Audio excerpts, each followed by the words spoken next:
This is Kat Sturtz from rockingyourpath.com with another episode of Fast Action Fridays. Today, my special guest is John McClung Jr. Did I say that right? Yes, that is absolutely correct. Right on. All right. And John's a motivational speaker, an author, trainer, consultant, all-around good guy who I got to know in a course we were both taking online about online course creation. And Absolutely. we got to talking and just had a good old time. And I found out some of his background, which I'm going to have him explain in just a minute. And then we're going to talk about the 5 C's of service success and how that kind of applies to customer service, because we're all trying to build businesses here. And whether you're online or offline or have a combination of both of those, whether you sell services or products or whatever the combination is, without good customer service, you kind of end up dead in the water. All right. So, John, tell us a little bit about yourself. Oh, absolutely. First of all, Kat, I want to thank you for the opportunity to be a part of your program and platform. Certainly, I am humbled and honored, my dear, and it's been a pleasure meeting you and being able to do some of the things that we've talked about and be a part of the same course at the same time. I'm originally from Long Beach, California. I'm what they call a PK, Preacher's Kid, so that is my home. I've been gone for some time. I've lived in several different states and have had opportunities to get life education as well as real education. I have a master's degree in management and business management. So I have had an opportunity to do some things, as you have spoken up earlier. I'm a best-selling author. I've been in 3 collaborative books, and I have 2 of my own that I've authored. And I'm coming out with a 3rd one soon, probably in the next couple of months.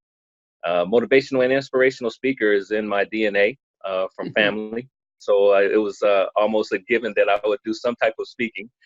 And then that has built into the opportunities to train and coach in particular areas. But one of my favorite things is customer service and leadership, because I've been in that industry as far as customer service over 30 years.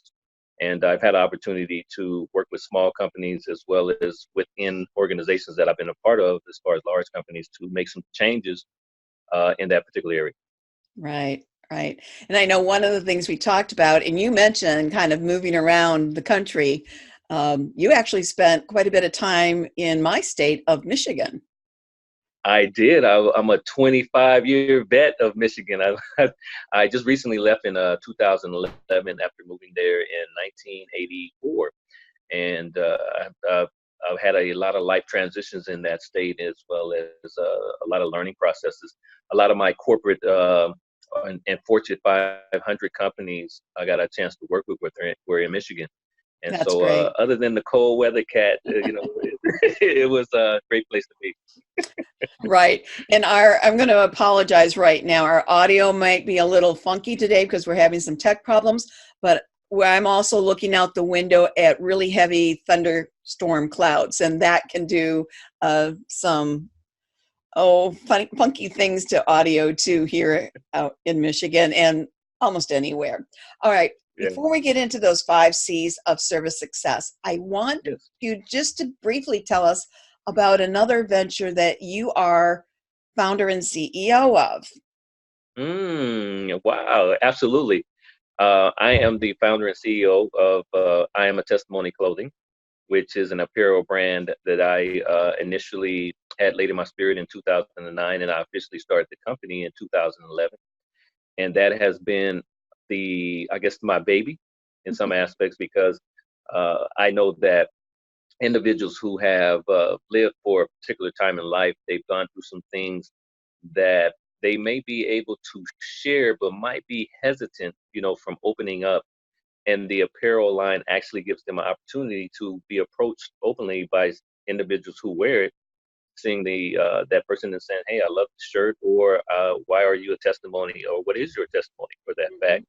And when that happens, you have 2 lives that have the opportunity to be changed by sharing each other's story based on wearing the apparel. And so that's been a blessing. I'm really kind of just getting in gear in my 8th year, and seeing a lot of things happen with it and having a lot of opportunities to talk about it. I think that's great. And the reason I brought it up is I know that a lot of my clients and a lot of my followers have multiple passions and try to merge multiple interests into one business, or at least one business with different profit centers or attentions and different niches. And you're an example that you can do that. Yeah, I mean, we are blessed. Many of us are blessed with the word gifts instead of just gift. We have the S on the end, and path with the S on the end. So, you have opportunities to actually work within every area that you may be blessed in, from a point of having those talents and gifts and experiences.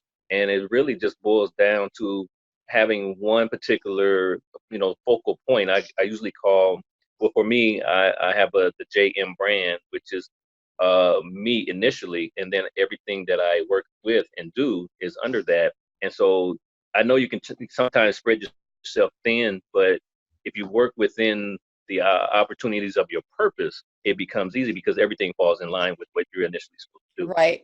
It's that golden thread. The golden thread for me is communication. So even though I have an umbrella business, 565 Services, I Hmm. have different brands that I'm known for under that. rockingyourpath.com, which is the coaching and training.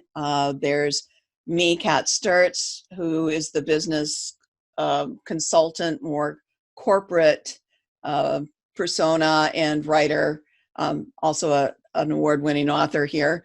And then with my husband, You Can Cuisine. He's a retired chef, and I Right. help him, and I've worked in various um, food and hospitality venues. We managed a Best Western and banquet center and restaurant together for a while, and a couple other things. So you can do it. But like my grandfather always told me, you can do anything you want. You just can't do it all at the same time. All at the same time. Master something. Master something, or at least get a good foothold in what's going to help sustain you. Because if you don't stay in business, you're not helping Oh, anybody. yeah, All right. So that exactly. leads us right back into customer service. So take us through your Uh, 5 C's of service success. Absolutely. Over the course of time, watching and being a part of several different organizations, matter of fact, quite a few, you get a chance to see the external aspects of business as well as internal aspects. And a lot of times we forget, in as far as organizations, the extreme importance of the internal factors before it even gets an opportunity for us to serve, the customer base. And one of the things that I had an opportunity on several occasions in different organizations is talk about what's the importance of the internal customer service versus external. And Mhm. so that's where I came up with the 5 C's of customer service success and service success. Because if you can do these 5 things within your organization and make it something that is enjoyable because of the way you perform it within your organization, it gives you an opportunity to do some growth, be successful in certain aspects, especially with your people, because you want to be able to grow within first before you start looking outside and bringing individuals in. So these 5 things were something that I recognized over the 30 plus years in service that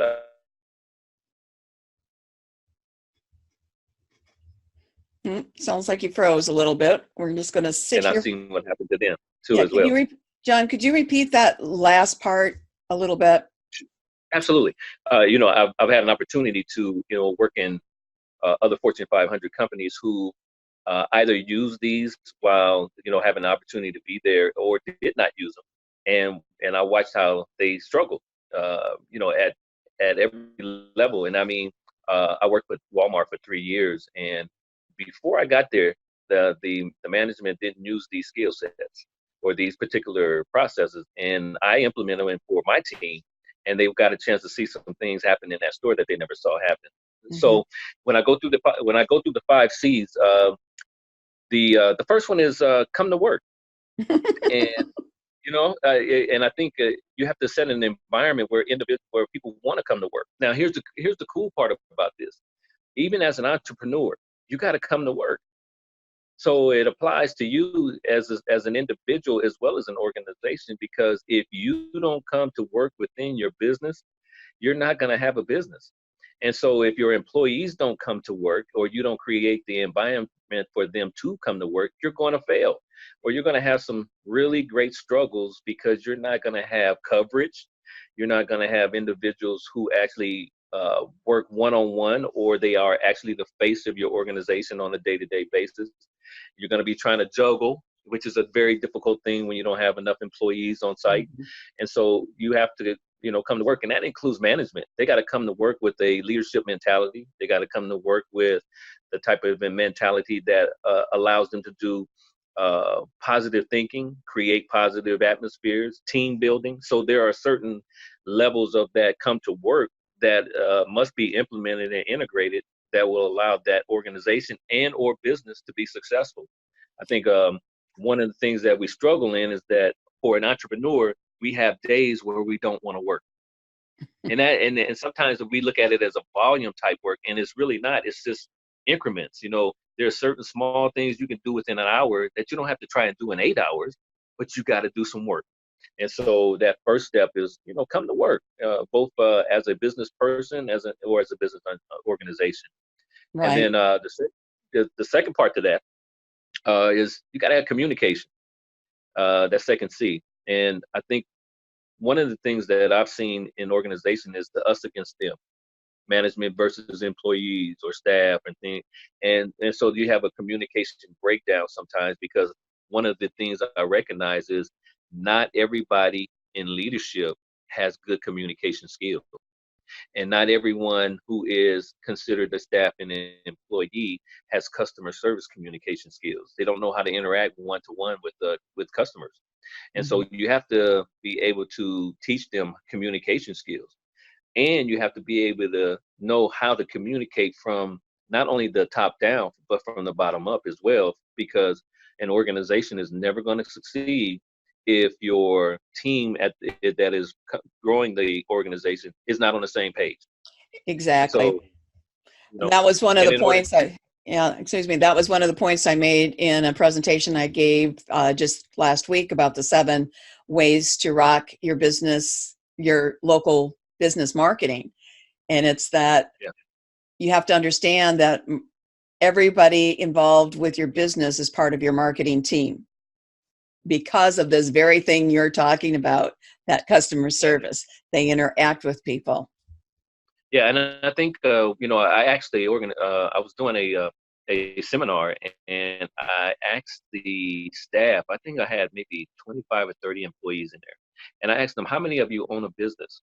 And no one raised their hand. And I said, that's sad, because everyone in here is a business owner, because the first business you own is the brand of yourself. And so if you don't know how to communicate your own brand by coming to work on time, by dressing the part, by Mhm. being able to interact with customers, by being able to buy into the main organization, because you have just been asked as a brand to be part of a bigger brand. And so you have to understand you are a business owner, and that starts from the time you get up. How do you represent in communication your business as far as your personal self? Because that's the first thing people see is your brand, and your business is who you are. And you got to communicate that not only externally, but internally. Right. And we're not talking about people putting on somebody else's uniform and being somebody they're not. We're Right. talking about you've got plenty of opportunity to represent and display yourself, but don't blame having to do certain amounts of conforming if you want to be successful in business, especially in Yeah. a particular business.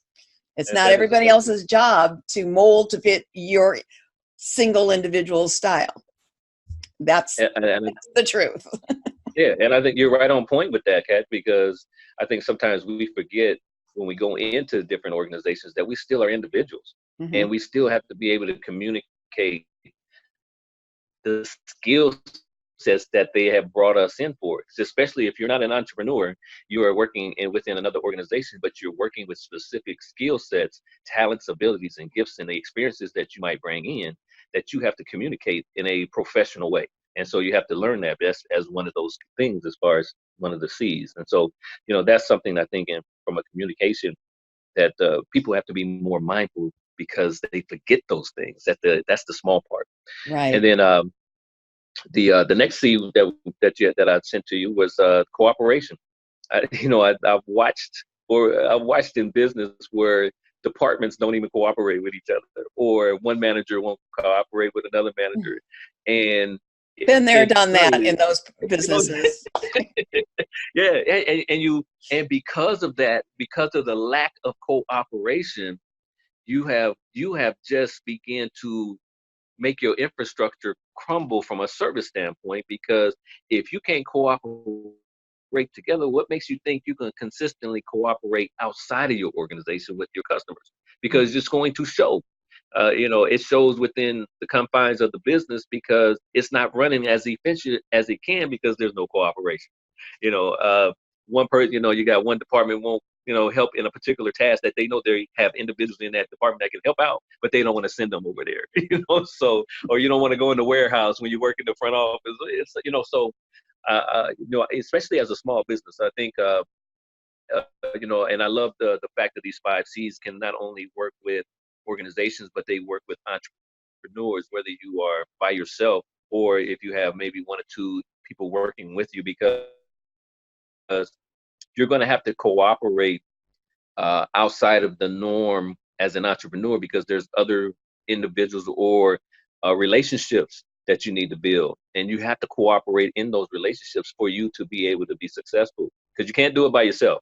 Hmm. And it works both ways, because there are going to be people who pull up on you, and this, that you have to look at ones that you might need to pick, but you're going to do some cooperating, because you know that you can benefit them and they can benefit you. Exactly. And it's also true in our family life and our friendships and our social groups, you know. All right. Take us Yeah, through the other 2 C's quickly here. absolutely. This next one is collaboration, because and if you look at those cooperation and collaboration, they go hand in hand, because again, when you're collaborating within an organization or as an entrepreneur, you're going to be able to find relationships that will benefit you in ways that you probably couldn't have, based on how you build your relationship and how you serve. Because if you are individuals that are in business trying to start business, you're going to have to learn how to serve and collaborate, because you're going to reach out to people. They're going to, once they find out what you do, as people find out what you do, they're going to reach out and try to collaborate you with the service that you have and provide. And then one of the biggest ones is this last one. I think it plays a major role in business, especially internally, and that's congratulations. A lot of times you don't show um, the I don't want to use the word respect, but I want to say congratulate. By you don't pat people on the back a lot of times, and for the work that they've done. You have people who have really positioned themselves to help an organization, and they never get recognized. So I say recognition.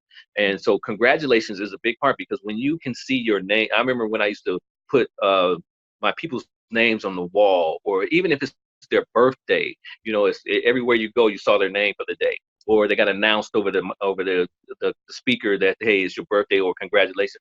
It changes the whole personality of that individual, because the first thing they're going to say is, wow, I can't believe that happened. And so now they have a totally different mind thinking, as far as, man, maybe they do care. And Mhm. so congratulations, whether it's a plaque, whether it's a dinner, whether it's a gift card, whatever it may be, to let your people know we care about you, we're thinking about you, and we appreciate you for what you do, not only individually within our organization, but as a whole. And then as an entrepreneur, congratulations could be your own little personal party that you've succeeded in something, and you congratulate, hey, we succeeded there, but as an entrepreneur, your last success is your best success for the next success. So you Oh, can't get stuck there. You got to keep going. I like that. I like that a lot. Now, you gave me the 5 C's in what looks like I could share as a free resource for people to print out on their own as a reminder? Yeah. I think I forwarded you a PDF file that Yep, has you that. did. Okay, and yeah, you can share that with your audience, those who may be looking for steps, especially starting out, and they may be already in business and they're just kind of like spinning their wheels trying to figure out something. These 5 steps can, pretty much be implemented and integrated in any organization at no matter what level, especially for entrepreneurs. You and I both know that lifestyle, and sometimes they don't have that plan step, and this will definitely help you out. And I think what I sent to you has some breakdowns to it as well. So there were some things I didn't cover, but those are the headers, and they have other steps that go along with it. That's great. Now, for those of you who are just listening to this and not watching us, because if you're watching us, you're going to see a URL along the bottom where you can go pick up that PDF. I'll have it available on my website for you to grab. But if you're listening to this, make sure you go to rockingyourpath.com and search for John McClung or Fast Action Fridays, and that will come up, and you'll find the link there to download these wonderful 5 C's of service success. Well, John, we managed to overcome all of the technical glitches we had today. I'm so glad to have met you and that you were able to join me today. Oh, okay. Thank you so much for again offering the platform. This is one of the areas that I love as far as service and teaching and customer service. I've been in for a lot of my lifetime and seen a lot of good and bad. And it's an area right now that we're struggling in because of the generation gap and the inability to do the one-on-ones. To be able to interact, and that I would love to see that be strong again. That would be great. Well, you and I have been talking about some JV, joint venture projects, and we will get back on those. In the meantime, I need to remind our listeners that I'm closing another episode of Fast Action Fridays. But remember to come back next week when I will have another great guest. This is Kat Sturtz from rockingyourpath.com reminding you to keep rocking your unique path to success. Bye-bye.